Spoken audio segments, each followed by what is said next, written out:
This is WFYI News Now. It's June 27th, and I'm Abriana Herron. On today's show, a new downtown charter school is set to open next fall. One initiative to bring healthy food to Indianapolis communities. And Indiana's private school voucher program expanded more modestly this past school year after frenetic expansion in earlier years. We're starting to see kind of like a slowing of the growth in the program, which I think is definitely typical and correlated with, okay, now the same eligibility criteria have been in place. Those stories are coming up, but first. Turmoil among Indianapolis City-County Democrats continues following an investigation into allegations of sexual harassment and abuse in the mayor's office. At a recent meeting, Councilor Krista Carlino expressed frustration about the scope investigation and called for the resignation of Mayor Joe Hogsett and council leadership. On Wednesday, she issued an apology and stepped down from committee leadership roles in the wake of the local drama. Carlino was the chair of the committee that commissioned an investigation into the Hogsett administration's response to sexual harassment allegations. Reports this week indicated Carlino would be removed from the Democratic caucus if she didn't make amends. In a statement, Carlino said she intends to continue with the party and accepts responsibility for not doing more to ensure a successful investigation. A late statement from the caucus says Carlino remains a member. A new charter school is set to open downtown next fall. Sydney Dauphiné reports this comes at a time of growing uncertainty over how resources will be shared between traditional public and charter schools. Legal Prep Charter Academy is a Chicago-based school that will be expanding to Indianapolis next fall. The Indianapolis Charter School Board approved the application at a meeting Tuesday night.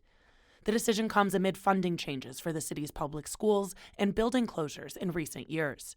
Some charter schools struggle to offer transportation and other services. Jason Brown is the board chair for Legal Prep Charter Academy in Indianapolis. We look at it and embrace the challenge. We came here understanding that the state of education across the country needed a little bit of a jolt, right? The school will serve 6th through 12th grade and has a focus on legal education.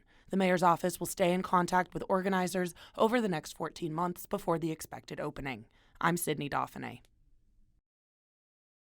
Many Indianapolis residents already struggle to get fresh fruits and vegetables, and federal lawmakers are considering deep cuts to food assistance programs. Dylan Pierce-McCoy reports on one initiative to bring healthy food to Indianapolis communities.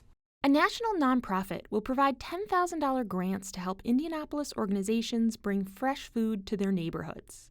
The grants to 8 local groups were announced at an event on Monument Circle Wednesday.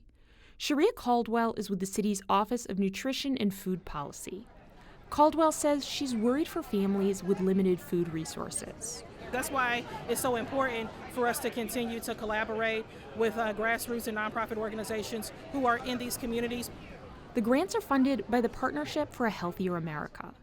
They're part of a national campaign to make it easier for families to make healthy food choices. I'm Dylan Pierce-McCoy. And for our final story today, Indiana's private school voucher program expanded more modestly this past school year after frenetic expansion in earlier years. Rachel Fredette reports on growth in the state's controversial choice program. The state's Choice Scholarship Program granted tuition support to a record 76,000 students during the 2024-25 school year. That program allows nearly all Indiana families to use state funds to attend private, parochial, or non-religious schools. Eligibility is based on family income. Joe Waddington is an associate professor at Notre Dame who researches the state's voucher system.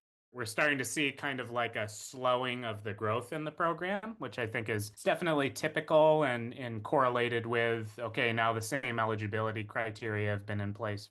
The state spent nearly $500 million in tuition grants to private schools last school year. State lawmakers established universal vouchers this legislative session. That expansion will begin in July 2026. I'm Rachel Fredette.